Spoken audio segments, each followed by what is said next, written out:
Assalamualaikum and good morning class. Welcome to Forward Public School e-learning class 6 subject maths unit 8 exercise 8.2 and my name is Nadia Kausar. आज हम जो है question number 4 करेंगे. Simplify the following expression. Simplify आ जाता है तो आपने क्वेश्चंस को देखना है कि उसी तरह जैसे क्वेश्चन नंबर 3 में आपने ऐड किया था, आपको बताया गया था यहाँ पे सिंप्लीफाई है और हर टर्म के साथ जो है प्लस या माइनस का साइन है.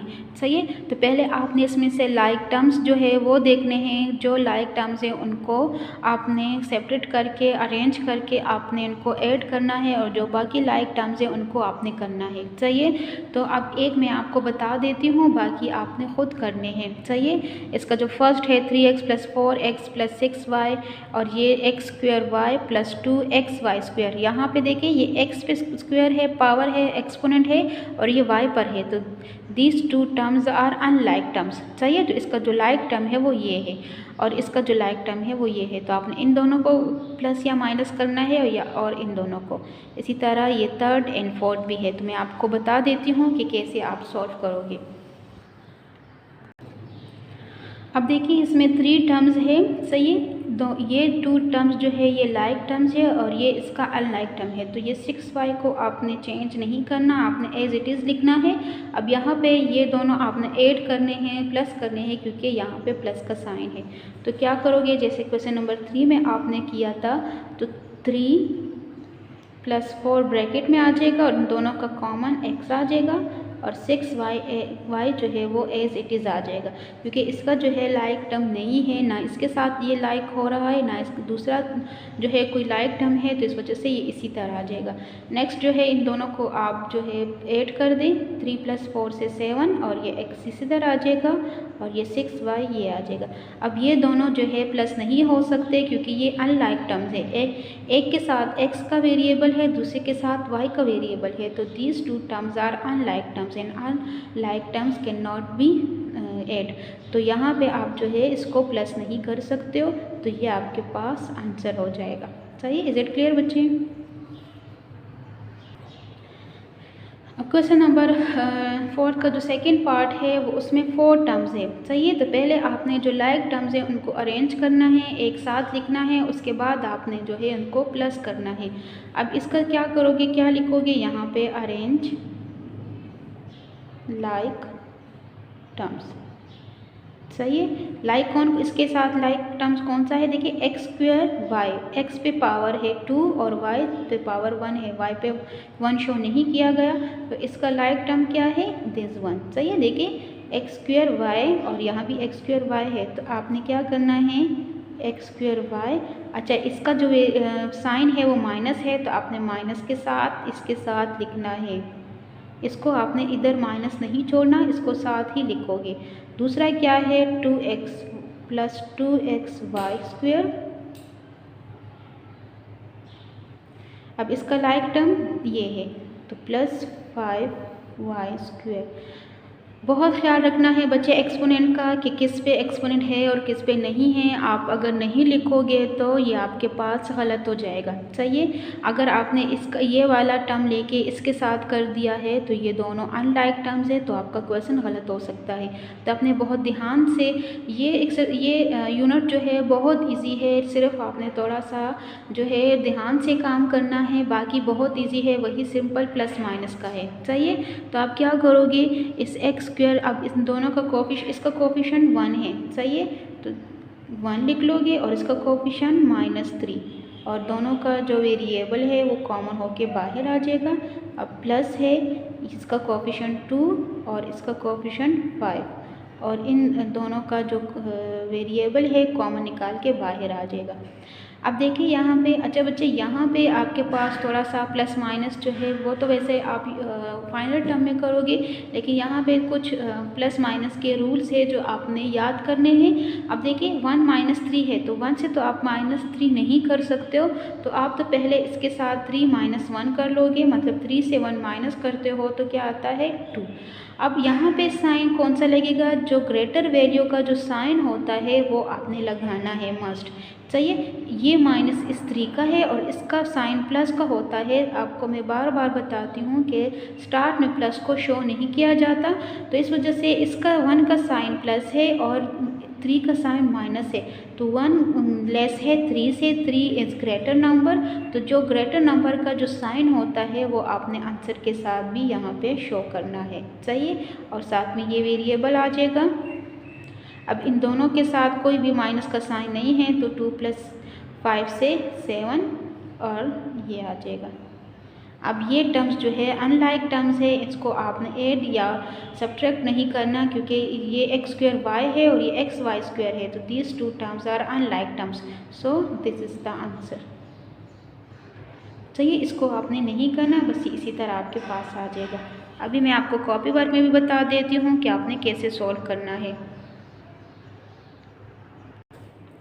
क्वेश्चन नंबर 4 है सिंप्लीफाई द फॉलोइंग एक्सप्रेशन। आ जाएंगे। फिर फर्स्ट इसका जो मैंने अभी आपको करवा दिया है, एड लाइक टर्म्स, फिर इन दोनों को जो है 3f + 4x आ जाएगा और ये 6y, इसी तरह इन दोनों को ऐड किया है तो 6y, और ये आपके पास अनलाइक टर्म्स है तो इसी तरह इसका आंसर आ जाएगा। सेकेंड पार्ट भी अभी मैंने आपको सॉल्व करके बता दिया है। आपने मार्कर से सोल्यूशन लिखना है और उसके बाद क्वेश्चन को रिपीट करना है। अब लिखा है अरेंजिंग लाइक टर्म्स। चाहिए, लाइक टर्म्स को आपने अरेंज करना है पहले। अब ये है x² y के साथ -3x² y लाइक टर्म है, और आप जो रिमेनिंग 2 टर्म्स है वो लाइक टर्म्स आ जाएंगे। चाहिए, अब इसके बाद आपने ऐड करना है, एडिंग लाइक टर्म्स। तो 1 - 3 इसका कोफिशिएंट 1 है और इसका कोफिशिएंट -3, तो एक ब्रैकेट में 1 - 3 लिख लिया है, और इन दोनों का कोफिशिएंट जो है वो 2 है, तो वो आपके एक 2 है और एक 5 है, तो 2 + 5 से, और ये जो है इन दोनों का कॉमन वेरिएबल बाहर आ जाएगा। अब 1 - 3 से -2, अभी आपको मैंने समझा दिया है कि 1 - 3 तो आप नहीं कर सकते हो, 3 - 1 से 2 आ जाएगा, और ग्रेटर नंबर का जो साइन होगा वो आपने आंसर के साथ लगाना है। तो ये माइनस साइन इसकी वजह से आया है, और ये दोनों प्लस करके आपके पास आंसर आ जाएगा। तो यही इसका आंसर होगा, क्योंकि ये जो है वो अनलाइक टर्म्स है।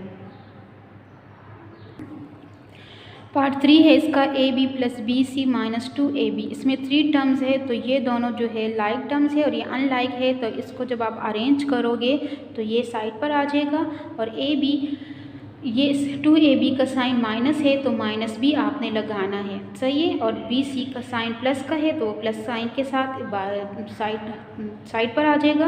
अब इसका कोफिशिएंट 1 है और इसका कोफिशिएंट 2 है, तो 1 - 2 से 1 आता है, सही है। 2 - 1 से 1 आता है, 1 शो नहीं किया जाता, और ये माइनस साइन इस ग्रेटर नंबर का साइन है, और ये plus BC as it is आ जाएगा, क्योंकि ये दोनों अनलाइक टर्म्स है, तो अनलाइक टर्म्स प्लस या माइनस नहीं हो सकते। या अगर आप BC को पहले कर दे और ये -AB को बाद में कर दे तो ये भी ठीक है, और इसको इस तरह लिखना चाहते हो तो अरेंज करके तो ये भी लिख सकते हो। इसका फोर्थ पार्ट है AX + BY + CX। अब जो ABC है ये जो है आपको जनरल फॉर्म गिवन है, चाहिए। इसमें आपको नंबर्स नहीं गिवन, जैसे 1 2 3 4 जो भी नंबर है जैसे बाकी क्वेश्चंस में गिवन थे, उसकी जगह क्या है, जनरल फॉर्म है ABC, चाहिए। तो आपने अरेंज करना है। अब ABC को आपने नहीं देखना, इसके साथ जो वेरिएबल्स है वो देखने हैं, जो X Y एंड X है। तो AX एंड CX जो है वो आपके पास क्या आ जाएगा। सॉरी बच्चे, यहाँ पे थोड़ी मिस्टेक आ गई है, ये C है और ये भी C है। तो यहाँ पे आपने क्या करना है, AX + CX + BY, तो BY को साइड पर करना है, ये दोनों जो है लाइक टर्म्स है। अब A + C आ जाएगा, क्योंकि यहाँ पे क्या है कि वेरिएबल दोनों का सेम है, आपने बाहर लिखना है। अब ये जनरल फॉर्म है तो AB तो प्लस नहीं हो सकते, तो इस वजह से इसका आंसर जो होगा यही होगा। मतलब इसको आप कैसे लिखोगे, A + CX and BY + BY, तो बस ये इसका आंसर होगा, चाहिए। सॉरी बच्चे, यहाँ पे मिस्टेक हो गई थी, C आता है, मैंने गलती से B लिख दिया था। Now we have the next question, question number 5. Question number 5 is identify the terms like terms, coefficients and constant in the expression। जो एक्सप्रेशन आपको दोनों पार्ट्स गिवन है, इसमें से आपने टर्म्स बताने हैं कि नंबर ऑफ टर्म्स कितने हैं, लाइक टर्म्स बताने हैं कि कौन कौन से जो है वो लाइक टर्म्स है, कोफिशिएंट बताने हैं इन दोनों के, और साथ में कांस्टेंट भी बताने हैं। सही है। और क्वेश्चन नंबर 6 को क्रॉस कर दे, ये आपके कोर्स में इंक्लूड नहीं है। तो ये जो है मैं आपको अभी कॉपी में बता देती हूँ कि आपने कैसे लिखना है और इसमें कौन से टर्म्स है, कितने टर्म्स है, कौन से लाइक टर्म्स है, तो वो आप फिर आसानी से कर सकते हो। टॉपिक लिखा है identify terms, like terms, coefficients and constant. Question number 5 आपने बुक से लिखना है। सॉल्यूशन में आपको अभी बता देती हूँ। सॉल्यूशन में क्या होगा कि एक्सप्रेशन जो है वो लिखा है कि कितने कौन ये दोनों एक्सप्रेशंस आपको गिवन है, दोनों पार्ट्स। उसमें फिर आपने क्या बताना है, टर्म्स बताने हैं तो टर्म्स लिखा है, फिर लाइक टर्म्स बताने हैं तो लाइक टर्म्स लिखा है, कोफिशिएंट बताने हैं तो कोफिशिएंट लिखा है, और कांस्टेंट बताने हैं तो कांस्टेंट लिखा है। सही है। अब इस एक्सप्रेशन तो आपने जो है बुक से लिखने हैं, जो आपको बुक में 2 पार्ट्स गिवन है वो है ये। अब इसमें टर्म्स मतलब नंबर ऑफ टर्म्स इसमें कितने हैं, दोनों में 4 है। देखिए 1 2 3 4, तो 4 टर्म्स आ जाएंगे। इसमें भी 4 1 2 3 4, क्योंकि दरमियान में क्या है प्लस ये माइनस का साइन है, तो इस वजह से ही ये टर्म्स अलग हो जाते हैं इस एक्सप्रेशंस में। तो 4 टर्म्स है।